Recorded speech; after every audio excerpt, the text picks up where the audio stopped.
going to look up the word provident. It means to plan carefully for the future. So when he says, make no provision, what he's saying is, don't be preparing yourself for the right environment to gratify your flesh.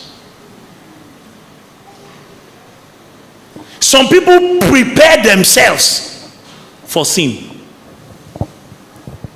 They know that what they are doing is stimulating all kinds of emotions. They continue. What you are doing is that you are making provident supply. You have carefully thought of the future. And then you are initiating structures now that will guarantee that flesh is gratified. That's how some of you became weak. The fornication looks like you were helpless. How did you become helpless? What did you do as providential care that weakened your will to say no? What did you do? What did you do? Some people will say, I'm a homosexual because I was born a homosexual. It's in my genes. There's nothing like a homosexual gene. The matter of homosexuality is not biology. The matter of sin is not psychology. As much as the devil is powerful, and we don't have the time tonight, I will deal with that next week. As much as the devil is powerful and he has his role to play in these matters, many times men have become slaves by providence. They carefully made provision. You know how you go and stock your store for the future? They say fuel scarcity. Nupeng is going on strike next week. Then you go and buy fuel and leave it in gallons and say, when the scarcity comes, I will use. That's what he's talking about by provident supply. Forethought. Many of us have fed ourselves with all kinds of lusts, and you are wondering why you continue to see pictures of sexual immorality in your dreams. Some brothers can be very useless. Any small thing, they are touchy. Every sister around them, they want to be touching her body. You don't know what the brother is doing. He's filling his storehouse. Filling his storehouse. He never talked to sister rich any place. Say, see your fine hair. Oga, leave her hair alone. Leave it alone.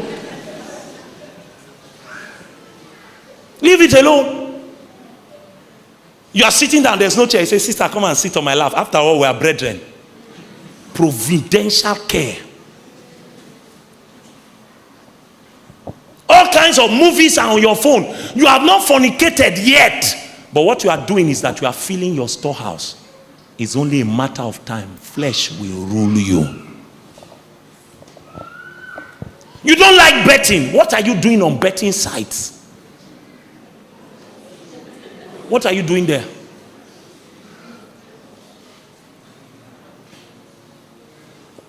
You don't like alcohol, but you are surrounded with all the people in your life are drunkards. It's only a matter of time. Providential care.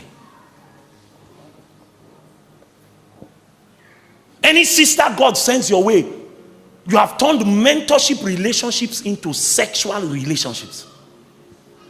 Nobody is safe around you. What is attractive in a 5-year-old? God help my heart. Don't let me say things that I will regret. A 5-year-old. Then you even attempted to penetrate her, and God, so kind, you took scissors. How does a man get to that? It's called provision. Provision. I need to ask you tonight, what provisions have you made? What loopholes have you kept quietly? Which Hagar have you carried from Egypt that is growing in your house?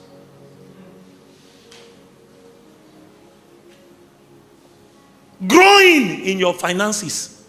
Growing in your self-control. You are making excuses for it.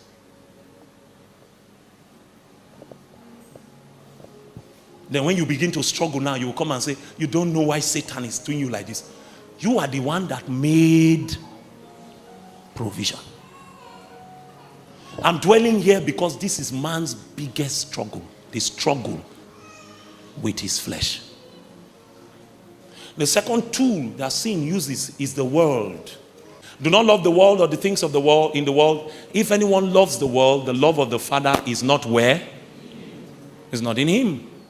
For all that is in the world, the lust of the flesh, the lust of the eyes, the pride of life, is not of the Father, but is what? 17. And the world is what? And the lust of it. But he who does the will of God does what? Give me NLT, quickly. NLT. Go to verse 16. Verse 16. For the world only offers what? Offers only what? A craving for what? What is the second thing? A craving for everything we what? And pride where? These are not from the Father, but from the world. One of the most potent tools of the world at this time is the media. Media. Whether it is social media, whether it is traditional media, television, radio, is a potent force. Many lives have been sacrificed because the world is projecting a craving for physical pleasure. Craving. You can't even, if you say you want to watch comedy, because some people feel that I'm extreme. Say, so we'll just be living in this world. So a Christian cannot even be entertained. Okay. Say you want to watch comedy, you want to listen to comedy. Look at the things that they share. How does that help your soul? A grown man says he's doing comedy and his emphasis is the shape of women's bodies. A craving for physical pleasure. The world. Go to their movies now. Go to their movies. What is in the movie? The world. It says all it offers, craving for physical pleasure. And this craving has killed some people. Some of you, desires have crippled you. That's how your prayer life has died. But the Lion and the Lamb tonight, he wants to bring you deliverance. I hear him saying to me, he said, I want to make somebody whole. Some of us, our lives have become damaged like that dark clay that became damaged on the wheel of the potter. But God can make you again. If not that God had the ability to make a man again, how could I ever have become a preacher? You don't know the cracks that were in my life. You don't know the damage. The damage. It got to a point in my life, I was weeping in prayer. I said, Lord, I don't deserve a good woman to marry. Don't give me a good woman. I looked at the things I had done. I said, if you give me a prostitute, I will marry. That is the level I deserve. My life was battered, bruised, damaged. It's the only me that Satan put homosexuals on ground to abuse.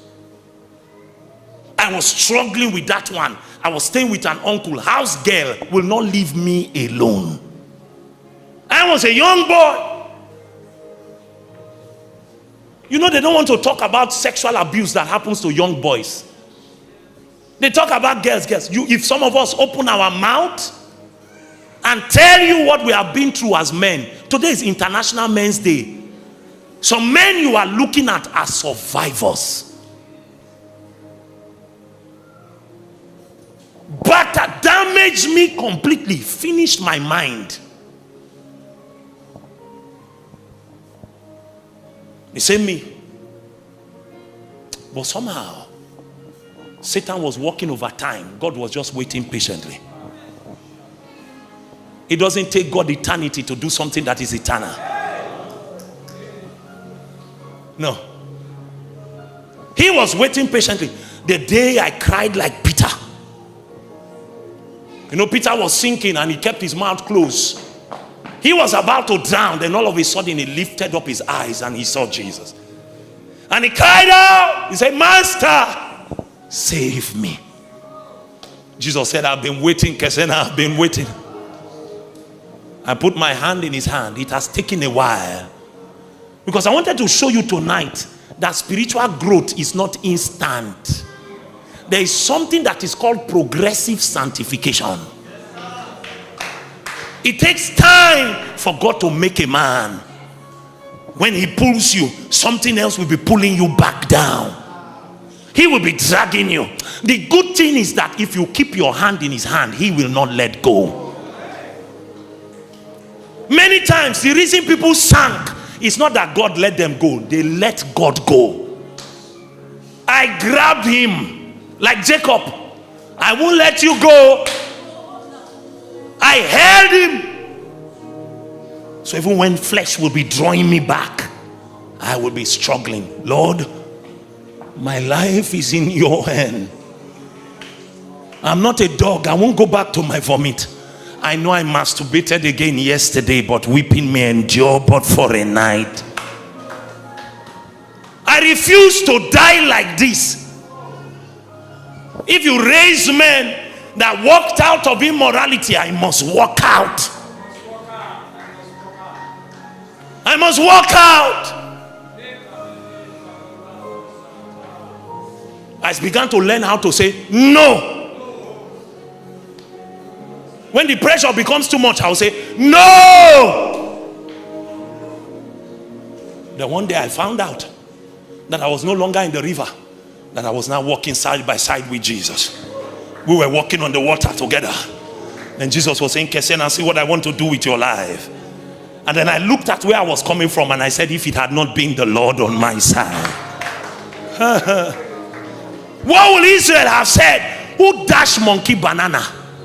That this cultist, former cultist, will be a preacher. I say to you tonight, there is nothing Satan has done to your life that is an excuse for you to be an addict. Nothing. Put your hand in his hand.